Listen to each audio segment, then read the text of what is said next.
ರಾಜಧಾನಿ ಬೆಂಗಳೂರಿನಲ್ಲಿ ನೈಸ್ ರಸ್ತೆ ಅಕ್ರಮಗಳ ವಿರುದ್ಧ ಜೆಡಿಎಸ್ ಬಿಗ್ ಆಪರೇಷನ್ ಶುರು ಮಾಡಿದೆ. ನೈಸ್ ಸಂಸ್ಥೆ ವ್ಯಾಪಕ ನಿಯಮ ಉಲ್ಲಂಘನೆ ಎಸಗಿದೆ, ಸಂತ್ರಸ್ತ ರೈತರಿಗೆ ಅನ್ಯಾಯ ಮಾಡಿದೆ ಅಂತ ಆರೋಪವನ್ನ ಮಾಡಿ ಜೆಡಿಎಸ್ ಯುವ ಘಟಕ ನಥಿಂಗ್ ನೈಸ್ ಅನ್ನೋ ಬೃಹತ್ ಅಭಿಯಾನಕ್ಕೆ ಚಾಲನೆಯನ್ನ ಕೊಟ್ಟಿದೆ. ಈ ಜನಾಂದೋಲನದ ಅಸಲಿ ಉದ್ದೇಶವೇನು, ನಿಖಿಲ್ ಕುಮಾರಸ್ವಾಮಿ ಬಿಡುಗಡೆ ಮಾಡಿದ ಆ ವೆಬ್ಸೈಟ್ ಮತ್ತು QR ಕೋಡ್ ಇಂದಿರೋ ಸತ್ಯವೇನು, ಎಲ್ಲಿದೆ ಸಂಪೂರ್ಣ ಮಾಹಿತಿ. ಹೌದು, ಬೆಂಗಳೂರಿನಲ್ಲಿ ಕರೆಯಲಾಗಿದ್ದಂತ ಸುದ್ದಿಗೋಷ್ಠಿಯಲ್ಲಿ ನಥಿಂಗ್ ನೈಸ್ ಆನ್ಲೈನ್ ಜಾಲತಾಣದ ಅಧಿಕೃತ ಪೋಸ್ಟರ್ ಹಾಗೂ QR ಕೋಡ್ ಅನ್ನ ಜೆಡಿಎಸ್ ಯುವ ಘಟಕದ ರಾಜ್ಯಾಧ್ಯಕ್ಷ ನಿಖಿಲ್ ಕುಮಾರಸ್ವಾಮಿ ಬಿಡುಗಡೆ ಮಾಡಿದ್ದಾರೆ.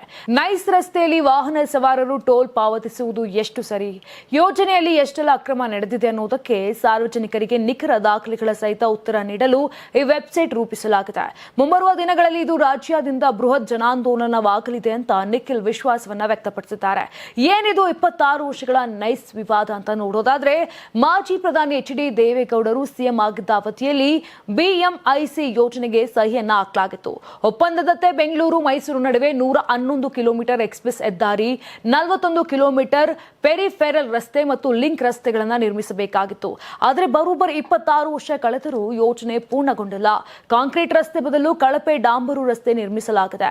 ಈ ಹಿಂದೆ ರಚನೆಯಾಗಿದ್ದ ಸದನ ಸಮಿತಿಯೂ ಸಹ ನೈಸ್ ಸಂಸ್ಥೆಯು 22 ಷರತ್ತುಗಳ ಪೈಕಿ 16 ಷರತ್ತುಗಳನ್ನು ಉಲ್ಲಂಘಿಸಿದೆ ಅಂತ ವರದಿ ನೀಡಿರುವುದನ್ನು ನಿಖಿಲ್ ನೆನಪಿಸಿದ್ದಾರೆ. ಇನ್ನು ಸರ್ಕಾರಕ್ಕೆ ನಿಖಿಲ್ ಕುಮಾರಸ್ವಾಮಿ 3 ಮುಖ್ಯ ಬೇಡಿಕೆಗಳನ್ನು ಇಟ್ಟಿದ್ದಾರೆ. ಹೈಕೋರ್ಟ್ ನಿರ್ದೇಶನದಂತೆ ನೈಸ್ ಸಂಸ್ಥೆಯಿಂದ ವಶಪಡಿಸಿಕೊಂಡಿರುವ ಭೂಮಿಯನ್ನ ಕೂಡಲೇ ರೈತರಿಗೆ ಮರುಕಳಿಸಬೇಕು ಅಥವಾ ಪ್ರಸ್ತುತ ಮಾರುಕಟ್ಟೆ ದರಕ್ಕೆ ತಕ್ಕಂತೆ ಬಡ್ಡಿ ಸಹಿತ ಪರಿಹಾರವನ್ನ ನೀಡಬೇಕು. ಇನ್ನು 3ನೇದು BMIC ಯೋಜನೆಯನ್ನ ರಾಜ್ಯ ಸರ್ಕಾರ ತಕ್ಷಣವೇ ತನ್ನ ಸುಪರ್ದಿಗೆ ತೆಗೆದುಕೊಳ್ಬೇಕು. ಇನ್ನು ಪ್ರಸ್ತುತ ಕಾಂಗ್ರೆಸ್ ಸರ್ಕಾರ ರಿಯಲ್ ಎಸ್ಟೇಟ್ ಉದ್ಯಮಿಗಳ ಹಿತ ಕಾಯಲು ನಿಂತಿದೆ. ಸಿಎಂ ಅವರು ರಿಯಲ್ ಎಸ್ಟೇಟ್ ಕಂಪನಿಯ CEO ರೀತಿ ವರ್ತನೆ ಮಾಡುತ್ತಿದ್ದಾರೆ ಅಂತ ಗಂಭೀರ ಆರೋಪವನ್ನ ಮಾಡಿದ್ದಾರೆ. ಇದೇ ವೇಳೆ ಪ್ರಧಾನಿ ನರೇಂದ್ರ ಮೋದಿ ಅವರೊಂದಿಗಿನ ಭೇಟಿ ಬಗ್ಗೆ ಮಾತನಾಡಿದ ನಿಖಿಲ್, ರಾಜ್ಯದಲ್ಲಿ NDA ಮೈತ್ರಿಯನ್ನ ಮತ್ತಷ್ಟು ಗಟ್ಟಿಗೊಳಿಸಲು ಪ್ರಧಾನಿಗಳು ಮೌಲ್ಯಯುತ ಸಲಹೆ ಕೊಟ್ಟಿದ್ದಾರೆ ಅಂತ ಹೇಳಿದ್ದಾರೆ.